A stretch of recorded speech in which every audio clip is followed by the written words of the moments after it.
Welcome to their team, Solemn Circus Live Duel. Today on the left side, we have, I believe it's Spright. And on the right side here, we have Floowandereeze. This was one of our top cut mats, where Angus is playing Spright. Very, very good. I think he, I'm not going to give any spoilers here, but I think he won the whole tournament. So that should tell you something, I guess. End of video right here. Yeah, we're just chatting up a bit. This was a top 4 match, if I recall correctly. We're going to see some high rolls, and that is a 5, and then we're going to roll a 7. So we're going to choose who's going to go first or second here. Before we get in the video, don't forget to like, comment, subscribe, and well, let's dive in. Just checking if the camera is on. It is, and so we're good.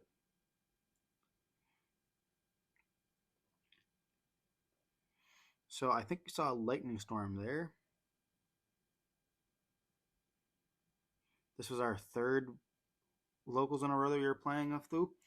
We're going to normal summon off the Eaglin.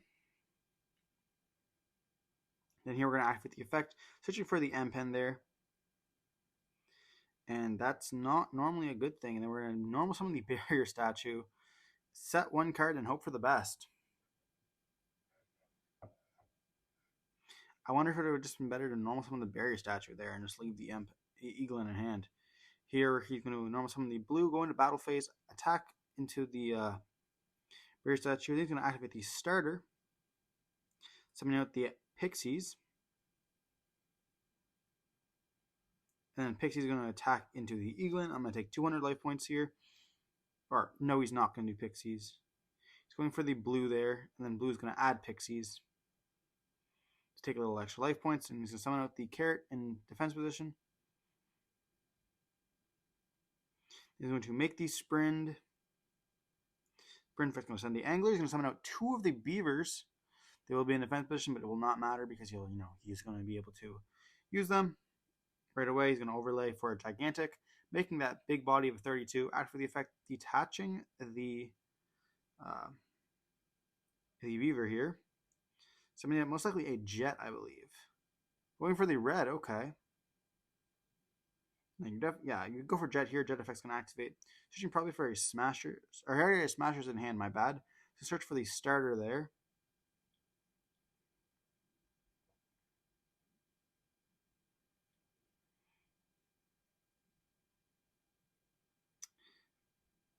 And so here's going to activate the Swap Frog effect, sending the Beaver, summon it out, and then dump a Swap Frog. Then we can see that he can just do Beaver and Jet there to go into the Elf. Elf effect's going to activate, targeting the Swap Frog, summoning it back out, and he's going to make the Totally Awesome. And that's pretty good. Setting 2 cards in the back row as well. And, playing around those Imperm zones, even though chances are it's not an Imperm. Just passing. Here we're going to activate Dark Ruler no more.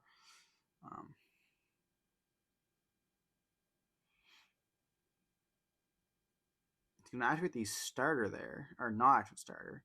If you activate starter and chain, it's going to negate that monster, so there's no point of activating it. It's going to then activate it after, summoning out, I would assume, a red.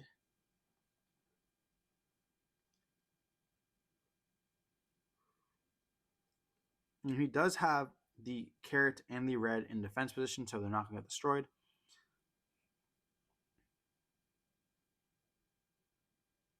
We're going to activate the Lightning Storm, calling the monsters here. It's going to get destroyed, leaving him with a monster and a spell negate, as well as the Smashers. Most likely going to activate the Advent, banishing the M pen from our hand to probably add a Rabina here.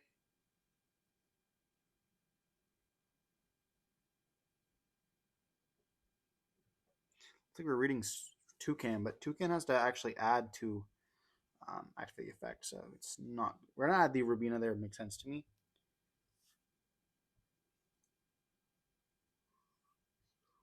Here we're gonna activate Rabina as Chain Link 1, Eaglin as Chain Link 2, adding it back to hand, so we're not losing to the red.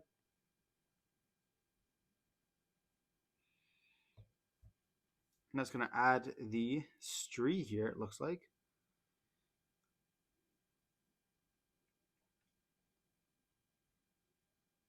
What's the last monster in our hand? Here we're just going to scoop it up, saying that we do not have enough. There's no point in continuing. We knew we didn't have it, so we're going on to game 2. it really does suck when you win the die roll and then you actually just open unplayable. That's like the part of the reason why I just like Flu the most. Being able to like just bricking.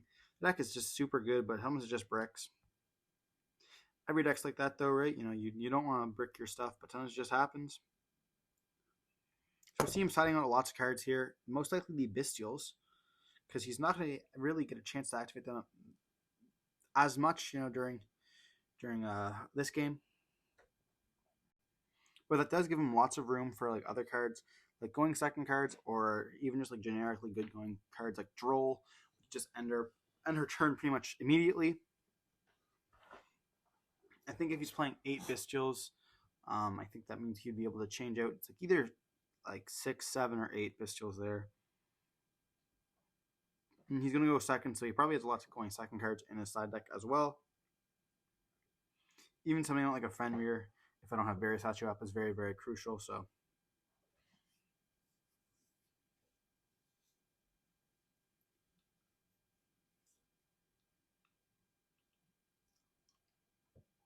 here we're just splitting up the deck. I wonder if Flu's going to get any more stuff from the game or not. I see a normal summon of Robina activating the effect. Searching for the statue, which is normally a good sign. Normal summon the Eaglin, activate its effect once again. Searching for an M-Pen there. Everyone knows the combo. Tribute summoning for the M-Pen. M-Pen effect's going to activate. We are not getting Imperm there. We're going to add back that Robina. Here, are we adding Advent there? Now we're adding the field spell, so we already have the trap card. We're going to proceed to normal summon the Barrier Statue, activate the field spell, setting 1 card, and passing. Just going to activate Lightning Storm. That's pretty good. Going to activate the starter there. Going for a blue, we're going to activate the Dreaming Town on that. He has not used his normal summon though, which is very, very important. Normal summoning the Stree, activating the effective Stree, banishing the starter there, trying to stop the Smasher's play. Blue is obviously going to resolve. Adding the red. And we're going to get our Eaglin. We're going to normal summon the Eaglin, activate the effect.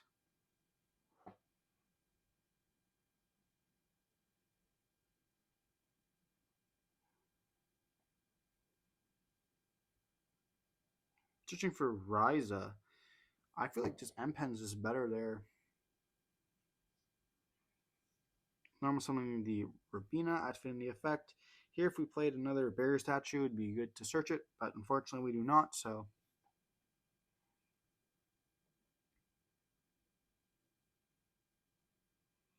We're going to go for the Ryza, activating the effects.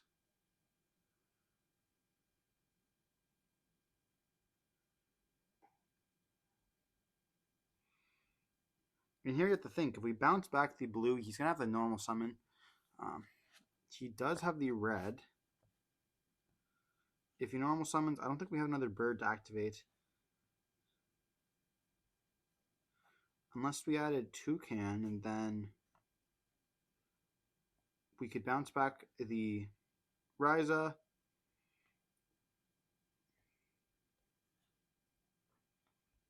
So we're bouncing back the blue for sure. I hate how Ryza needs a translation there. It's bounced 1 from field, 1 from graveyard, then another 1 from field to hand. So 1 card from graveyard, 1 card from field go to the top of the deck, and then the third target goes to the hand. So we're going to put blue to the deck. We're going to put our Barrier Statue to the top of the deck, and then we're going to be adding the Ryza back to our hand. Here, if he normal summons, we're going to need to normal summon the Toucan, being able to activate its effect, and we're going to be able to summon the Ryza to bounce back his other normal monster. So unless he has Beaver, we're in deep trouble. Or another special summon, we do see the Swap Frog in his hand, so if we can special summon that, he's in a great spot.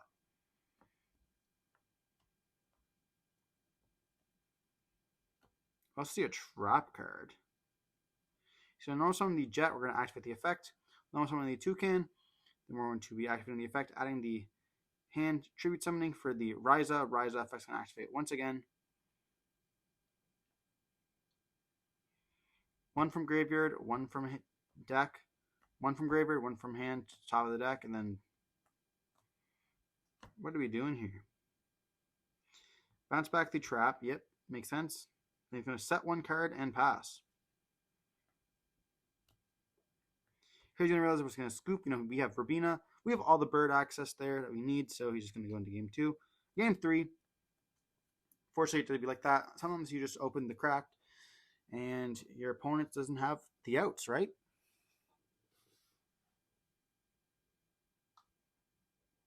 It's very, very obvious with a lot of decks, like Floowandereeze, when you're playing that if your opponent's respectful, he'll just swoop it up, like for example there, and it's could have made us play it out, but there's no reason to, especially when we'd just be chipping down his life points slowly, trying to move around that trap card. I guess if it even did anything,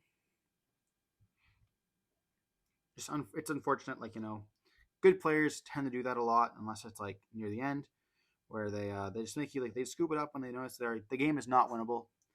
So definitely, if you're either playing at a locals, try to be respectful of that.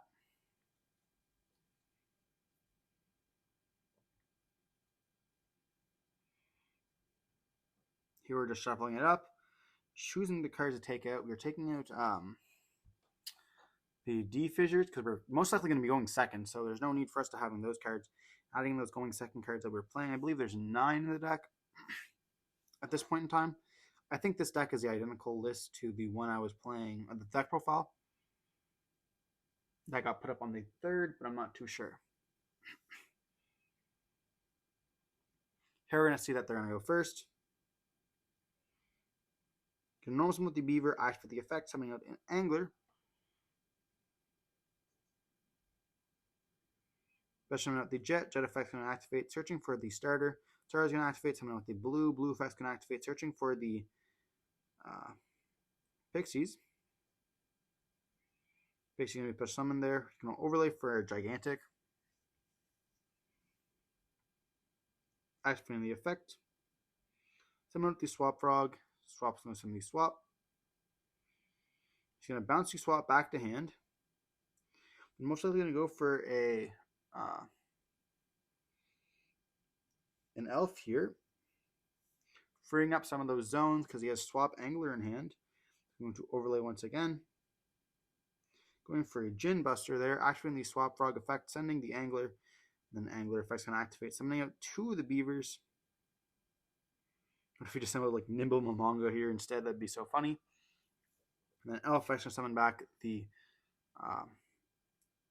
Swap Frog, going in for a Totally Awesome. Then going for a Mannequin Cat. Setting one card and passing. Pretty good to me. Here we're going to start off by activating a Duality. Was that an Ash Blossom I saw in his hand? Going to Toad Negate. It is an Ash Blossom. Oh my. We're going to activate Prosperity here, banishing for cost. Going for the 6.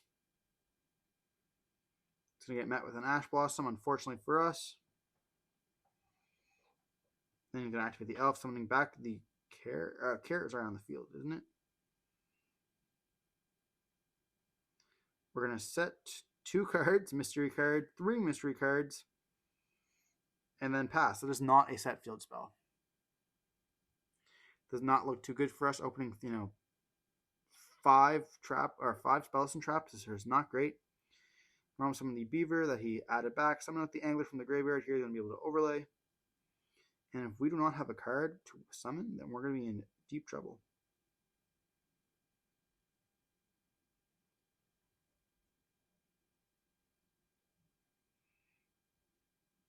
Here we're just picking up and both reading it. Duality cannot be activated even at the end of the turn because it stops summoning for the whole turn.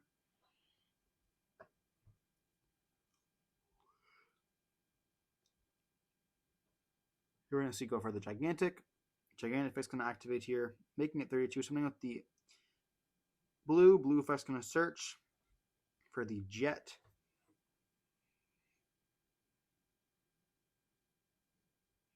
And I think this is pretty much game anyways. 32 plus 2,000 plus 1,100. Yeah, that definitely is just switch that carrot to attack position, and that's going to be 100% game. Here with the Dreaming Town, trying to save it, and he's going to let it go through. We're going to know some of the Eaglin, activate the effect, and we're just teasing here. We know that we do not have this in the game.